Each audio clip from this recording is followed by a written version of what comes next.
welcome to the Burn Bright Today show. I'm so glad you're here.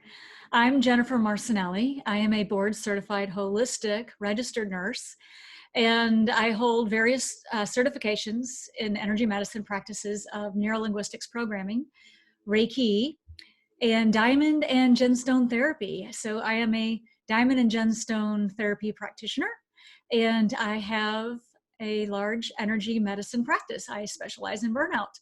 I also specialize in helping people SurThrive the greatest crisis of their life. So take it from me, one who's been there and done that, that if you're in a personal crisis right now, it's going to take a lot to get through it.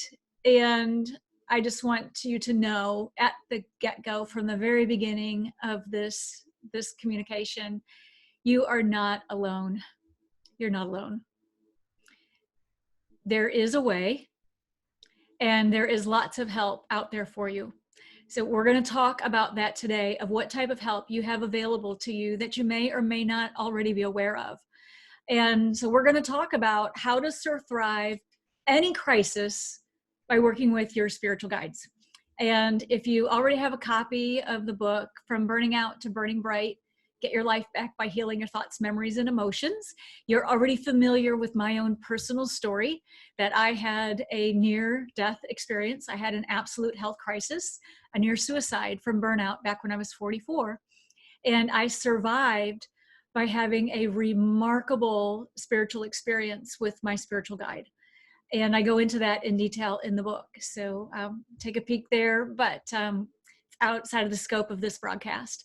So today, let's talk a little bit about what are spiritual guides, why we have them, who they are, how they can help you, how they can help you navigate through any crisis that's coming up in your life now or at any time. And I'll also later demonstrate a prayer, if you will, that can help you connect with your spiritual guides. So let's talk for a little bit about why we have spiritual guides. So first of all, you've heard me talk about this for the last 15 or 16 months on the radio show, that it is an absolute honor and a privilege to be incarnated on earth at this time. And I know that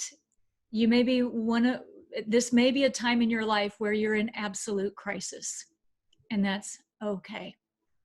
It's a part of the spiritual awakening that's going on right now. So actually, if you are a person who's experiencing any type of personal crisis, the loss of a job, the loss of a career, maybe the loss of a loved one, or just your life has just been completely upended by recent events, and you're just wondering, what do I do next? Where do I go? And perhaps, how do I even right now, where's my next meal coming from? Okay. It's okay. It's all a part of the spiritual awakening. I've been there, and so have my clients. I've been through it and come out on the other side. So have my clients, and so can you. Okay. So first of all, let's talk about this. We are at the point that the most center of our being. We are soul. We exist because God loves us. We agree to incarnate down here on earth. We incarnate, soul comes into a physical body to have experiences down here on earth. So we're divine spiritual beings in a physical body having a human experience. We are working through our karma, evolving spiritually to eventually return home to God, right? To serve ourselves and to serve others.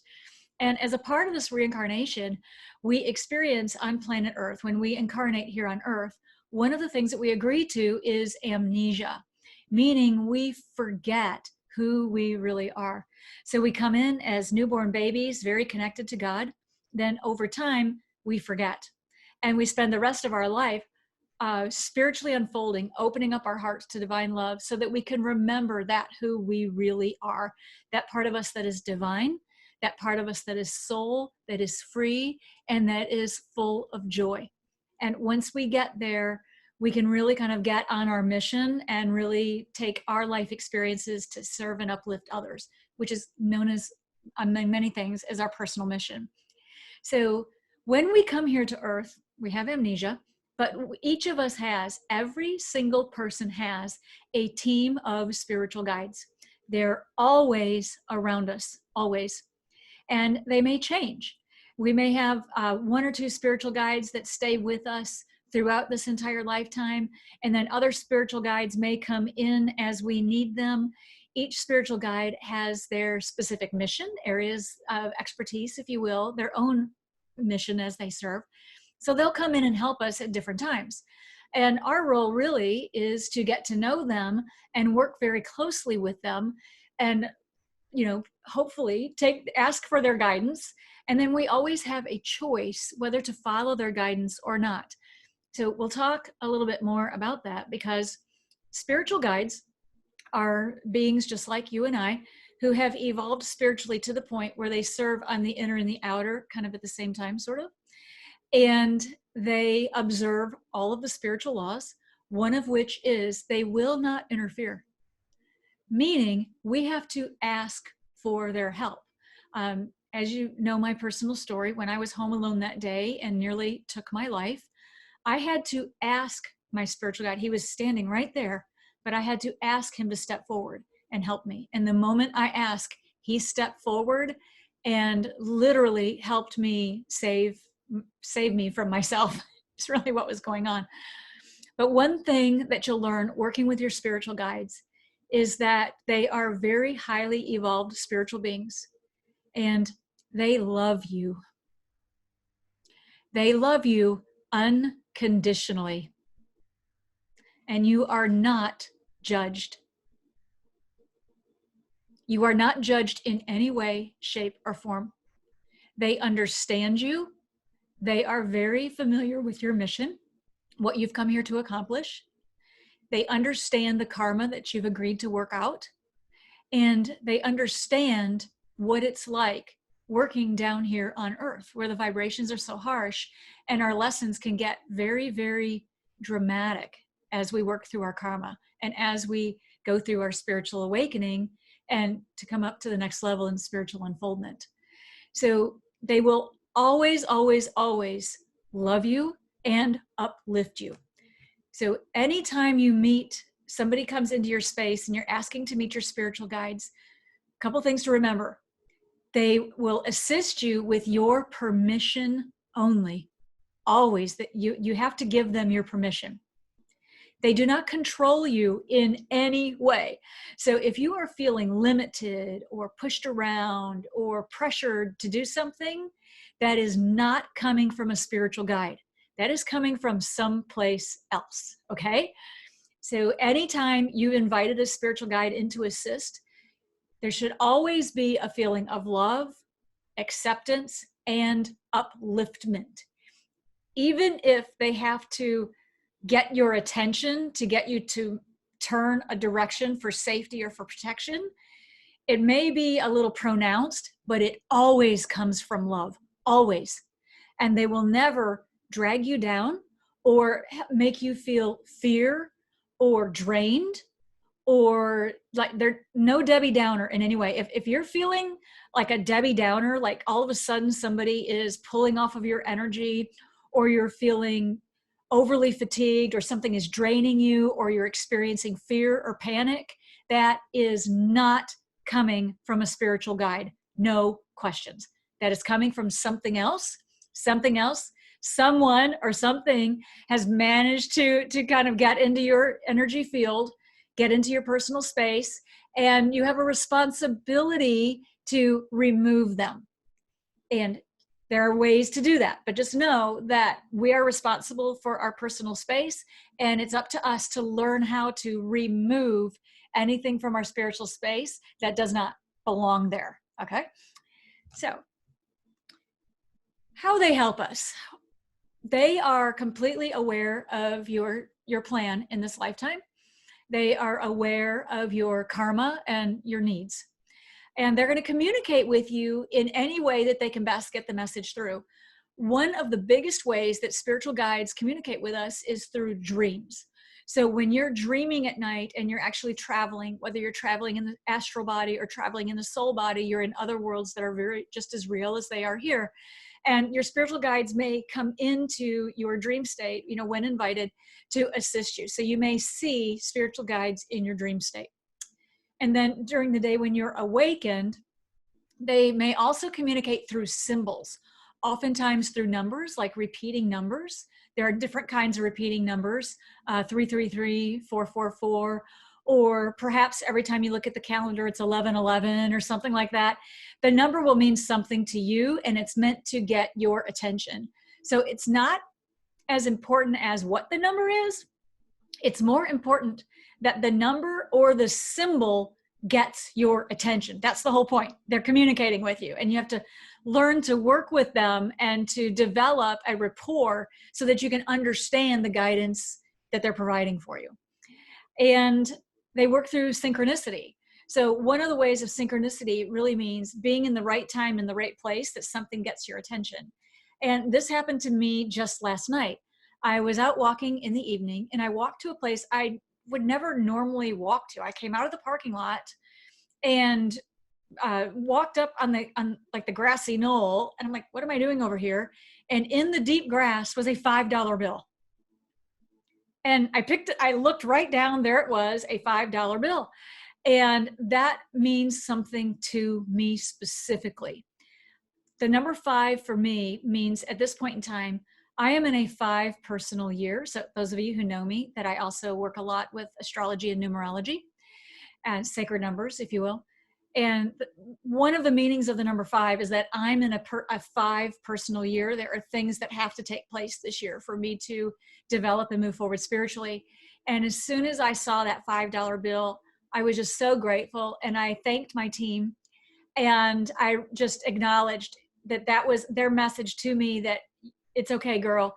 You've got this. You're on track. It's okay. Relax. Keep doing what you're doing. Keep following your guidance. And you're on track. Everything's okay. And it was a huge relief because, we all work through self-doubt, even when we're well into our mission and doing everything that we can. Everyone still deals with self-doubt, even me, and everyone does. Even the greatest of leaders all deal with self-doubt. So I'm so grateful for that $5 bill. So spiritual guides, how do we meet them? The first and most important thing is that the request must come from our heart, and it must come from love. So the more that we are in integrity with ourselves, and the more that we come from love, and we literally ask, okay, I would like to meet my spiritual guides. Please come forward. I would like to meet with you. That is the very first step.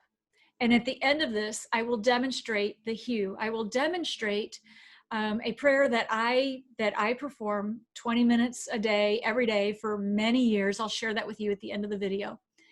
That's a way just to kind of help get you started if you're new to meditation or contemplation, or if you're new to meditation and a type of prayer that actually connects you directly with the divine. So I'll share that here in a bit. Now, if you're having challenges asking for guidance, praying for answers, and having trouble getting the response, there's a couple of things that you may want to just take a look at and see if this resonates with you. But if you've been praying for answers and can't seem to hear or get if you're praying for help and can't hear the answers, one of the first things that comes up with my client sessions is the crown chakra itself may be damaged.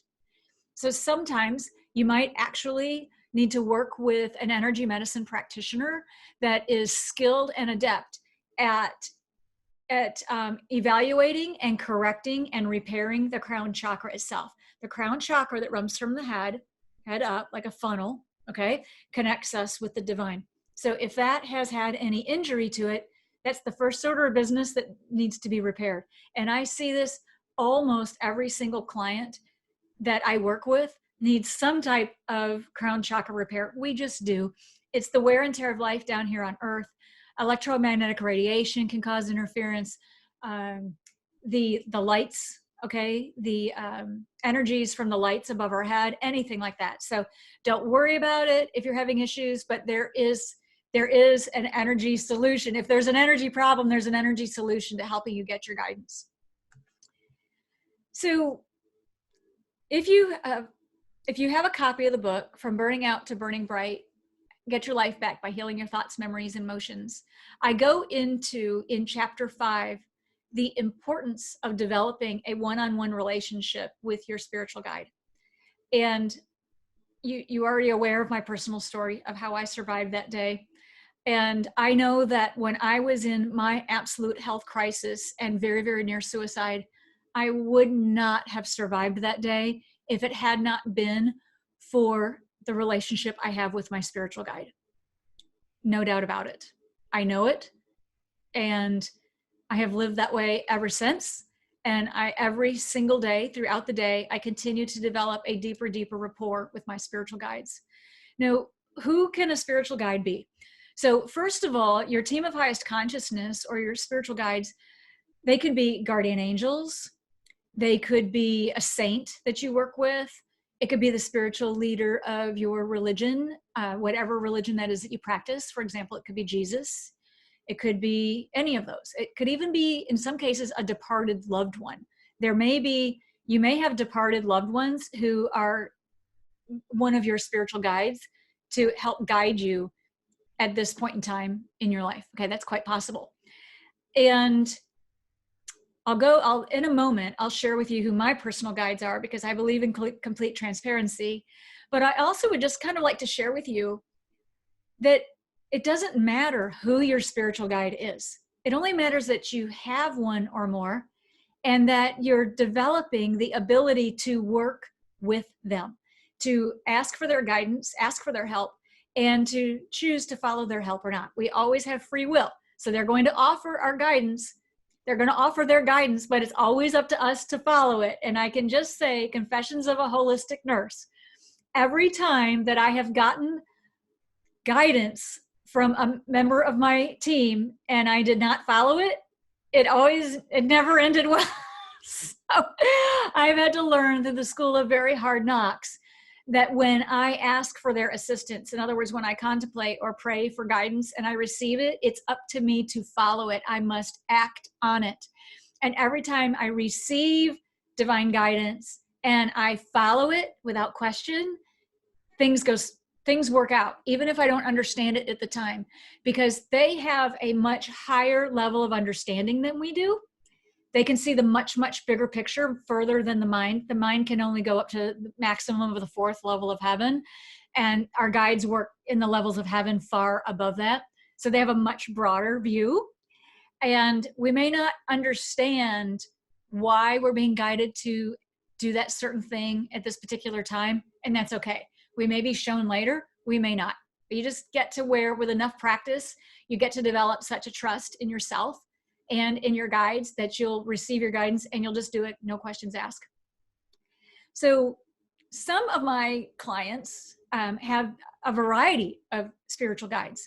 For example, one of my clients, when we go into session, we always invite our spiritual guides, and we're working together at a very high spiritual level in energy medicine. It's very different than the Western medicine model. We don't work with, in energy medicine, we don't work with symptoms. We actually work with the energy field, karma and reincarnation, and various other things. We're working with the energetic causes to the issues we're having in life right now, whether it's an illness, an injury, or a life issue such as finances or a crisis or something like that. So one of my clients, her spiritual guide is a full-bore Indian chief, and he presents himself in full Native American Indian regalia, including a full headdress that goes all the way to the floor. It's incredible. And she actually has Native American roots. So it makes perfect sense that she has an Indian chief as one of her main spiritual guides. Some of my other clients, in their spiritual guides might be Jesus, also Saint Francis of Assisi, Saint Teresa. I've met many of the saints, and one of my clients works directly with the Archangel Michael. So you just kind of never know, and you just kind of keep an open heart and an open mind into which spiritual guides are on your team at this point in time, because each of them have their own mission. So at different times in our life, they will come in to help us with different challenges that we're facing. And there's no need to be concerned of who your individual spiritual guides are, because there's no jealousy in heaven. Okay. There's no jealousy. They all work together. And jealousy is an earth thing. So there's no concern about who your spiritual guides are, or if they change, or if they add, or someone's not in here working with you for a little while. Just keep an open heart and an open mind, ask to be shown truth, and you'll receive the spiritual guide that can assist you at this particular time in your life. So in my book, in the very introduction, as you know, I am very much into transparency, complete transparency. So as a board certified holistic nurse, I've taken an oath to provide spiritual care to any of my clients who wish to receive it. And I have the greatest job in the world, because as a registered nurse and as a board certified holistic nurse, I have the honor and privilege of bringing science and spirituality together. So I have the world's greatest practice in the whole world. It's the world's greatest mission I could have ever have asked for, is to get to provide energy medicine and work with and meet everyone's spiritual guides. It's really great. Okay, so I'd like to introduce to you my team. So this is a portrait of the ECK Masters, and I have an even broader team, but this is some of the core folks that I work with. In the largest picture up at the top, wearing the glasses, that is Sri Harold Klemp, the Mahanta, the living ECK Master. And he has been with me this entire lifetime. Even from the time I was a little girl. I didn't recognize him as much as I was a little girl. It wasn't till I was older, around 2001, when I had come enough through my spiritual awakening, where I met him on the outer. And then I'm like, oh, hey, we know each other. So he has always been with me, as a matter of fact, on the inner. He has been with me throughout all of my lifetimes, and will continue with me throughout all of my lifetimes. And so you may recognize him if you ask to be introduced to your spiritual guide, or if you ask to meet him, if you'd like to meet him. One of the ways you'll recognize him is he usually appears in a blue suit, a blue business suit, and he wears glasses. So that's a hallmark sign that Sri Harold Kemp, the Mahanta, the living ECK Master, is on your team. Now, in the upper left-hand corner, this is Katadaki. She is one of the female ECK Masters, and she's on my team. I work with her quite a bit. Her hair is honey brown, usually about shoulder length, although she will style her hair and dress appropriately for whatever time or place is necessary. When she's working with you, if you ask the name Katadaki, I'm sure you'll be introduced, and you'll recognize her usually by her hair color. She specializes in helping people in times of need. She helps people find shelter, sometimes even food, sometimes even their next meal. So she's very busy right now, as you can imagine, and she is an absolute delight to work with. And if you get an opportunity to meet her, I'm sure you will just find her just as loving and as kind and as helpful as you could ever imagine. She's just delicate. She has a lady's touch. She has a woman's touch. She's fantastic. In the other side, the upper, what would be left-hand corner, that's Tower Managi, and he's from ancient Abyssinia. And he comes in frequently and to help me when I've been under what's called psychic attack. So sometimes what happens as we're going through life in the School of Hard Knocks, there can be negative or unwelcome negative forces trying to influence us. It can be the unhappy negative thoughts from people or from situations. This can be a boss, a coworker, a loved one, a family member, colleagues. It can be the situation itself. It can be any number of things. And when he comes in, he can help you clear your energetic space, and he can help you protect your space and help you remove unwanted energies and remove people from your space who do not belong here. So he often comes into client sessions. Some of my clients need assistance helping get some of these negative energies or unwanted visitors, unwelcome visitors out of their space permanently and completely. So that's Tawart Managi. Another person that I can introduce to you, I'll just pick a couple out of the team, is Petter's Ask. So if you see Petter's Ask or Paul Twitchell here in the portrait, in his most recent incarnation here on Earth in this last lifetime, he wrote many, many books, one of which is The Flute of God by Paul Twitchell. And it's a guide on how to follow your call of soul. And it's my all-time favorite book. You've heard me talk about it before. But one of the things I absolutely love about Petter's Ask is that when he comes in to assist me, his presence is absolutely unmistakable. So just as unmistakable as the presence of Jesus is, when Jesus comes into session, there's this overwhelming sense of love. It's a very unique love that he carries. Petter's Ask, on the other hand, comes in to assist me with different types of things. And during his time on Earth recently, he served in the military. So he has a very unique skill set and a unique ability to get your attention when your attention needs to be gotten.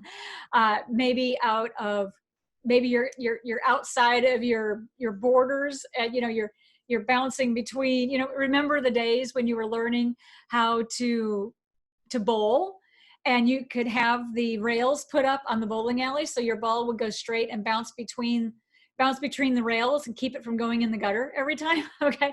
So if we're bouncing against the gutter and we're about to hop over the rail, that might be a time that Petter's Ask comes in to say, okay, I'm going to get your attention. And I just have to tell you a little story about Petter's Ask, because I'm a huge fan. I'm a super fan of Petter's Ask or Paul Twitchell. His presence is absolutely unmistakable. And every time I've ever needed him, he will let me know it is Petter's Ask who's coming to help me. And a hallmark sign that Petter's Ask, you're working with Petter's Ask, is he will often appear as like a booming voice right here. And he will get your attention. After my burnout, when I was on my healing journey, and I had gotten to the point where I was physically stable and mentally and emotionally kind of stable and starting to recover, I began to fall back into some of my old habits that got me into my burnout. And I had recovered enough to where I went right back into my old habits of taking on too much, too many projects, completely unbalanced in life. My home work-life balance was completely out of balance. I was back all the way into work like a type AAA workaholic that I was at the time. And I'm visiting with my Chinese medicine doctor, and he was having a personal consultation with me to formulate some Chinese herbs that my physical body needed at the time to help me take the next step for healing. And he asked the question, so, hey, what's going on? How are you doing? And I launch into back who I was back then all over again. Oh my God, I'm feeling so much better. I'm back at work. I've got this project, this project, this project. I closed this sale and I'm writing my book. And I stop I hear this booming voice right here. And it's Petter's Ask saying, I don't understand why I have to keep telling you this. And I started cracking up. So I'm sitting here with my Chinese medicine doctor, who thank goodness gets all of this. He works with spiritual guides every day, all day. And I'm like cracking up. And I almost had to ask him, did you hear that? Or was he only talking to me? And I'm laughing so hard. So the wonderful thing, it's a heartwarming experience. And yes, he came across as that military style, I'm going to get your attention, Jennifer J.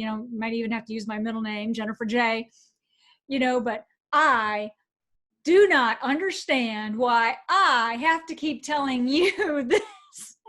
Message received. And I was like, okay, I got it. Thank you. Gratitude to my spiritual guide, gratitude to Petter's Ask for stepping in and getting my attention, kicking my butt, and getting me back on track. And that's when it was like, I've got to slow down and I've got to start changing some of my old habits, or the crisis I just came out of, I'm going to end up back in all over again.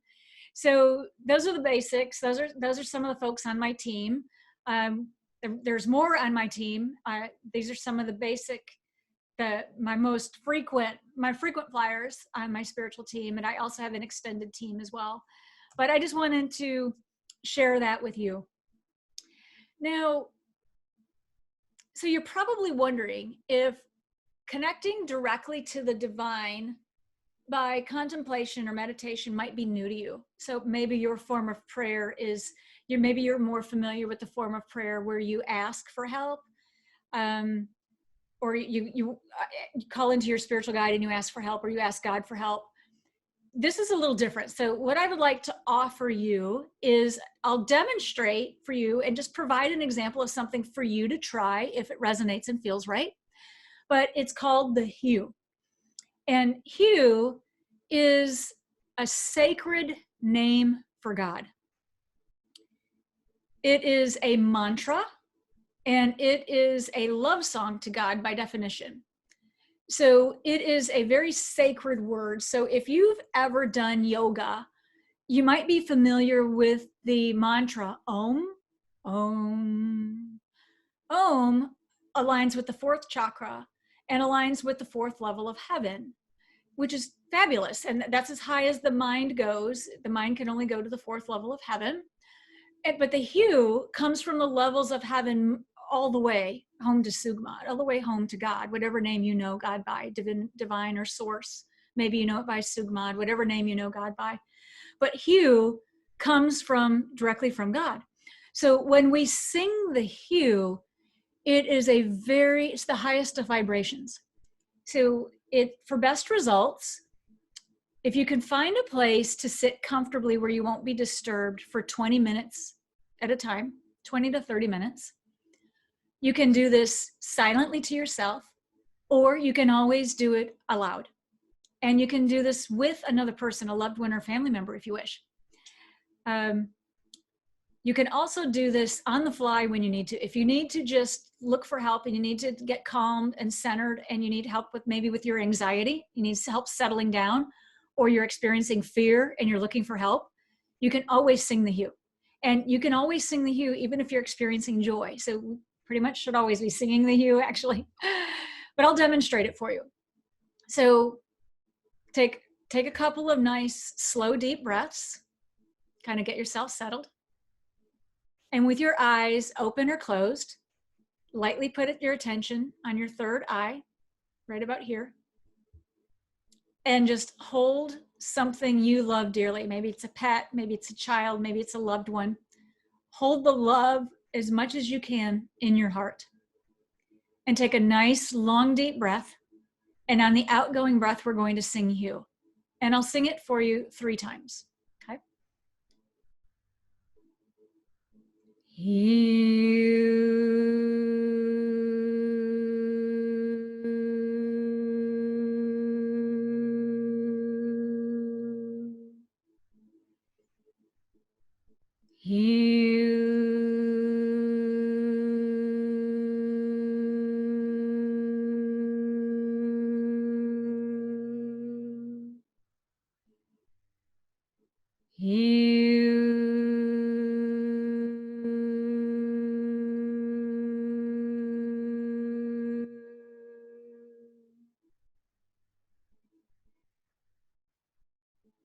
May the blessings be.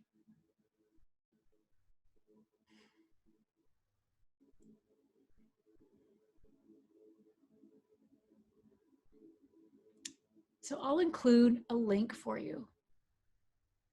If that resonates and feels right, you're warmly invited to try this as often as you wish. The hue is for everyone of every culture, every race, every creed, any age. It doesn't matter. It doesn't belong to anyone. It is for everyone.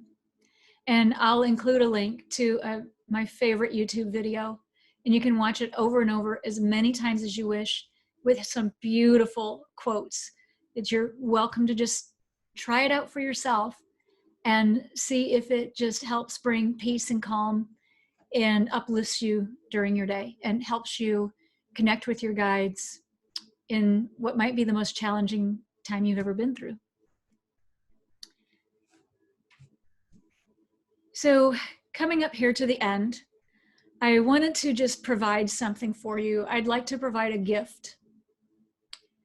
So if you are looking for assistance connecting with your spiritual guides, or you're looking to just try diamond and gemstone therapy, if you're just up to put your toe in the water, and if you'd just like to try it out, and you'd like to try out a session of what it can be like working in with an energy medicine in a session where your spiritual guides are invited in with assistance, we'll help you invite them in. And if you just want to try diamond and gemstone therapy for yourself, I'm providing as a gift to you a free, basic, very basic, toe in the water, okay, introductory remote diamond and gemstone therapy session every Friday from 2 to 3 Central Standard Time for as long as I can for the foreseeable future. So this is done by telephone. It is remote, meaning telemedicine. So all you have to do is click on the link, offer.burnbrighttoday.com, and register for the next session. And you'll receive a Zoom link. This is done by telephone. It's completely private. All of the participants are muted. You have complete privacy. You'll only hear me giving the session. So if that resonates and feels right, I warmly invite you to take me up on this free gift. Click on offer.burnbrighttoday.com, register for the Friday session, 2 to 3 Central, and get the Zoom link and join. And I really hope this helps you navigate through whatever crisis you might be facing right now. Because whatever crisis you're dealing with, you are not alone. You have an entire spiritual team right here with you, ready to help. There is always a way, and you have lots of help. All you have to do is ask. So with that, I'm going to sign off for now and see you next week on next week's podcast and video series. So I just want to say, may the blessings be, and burn bright, my friends. Take care. Bye for now.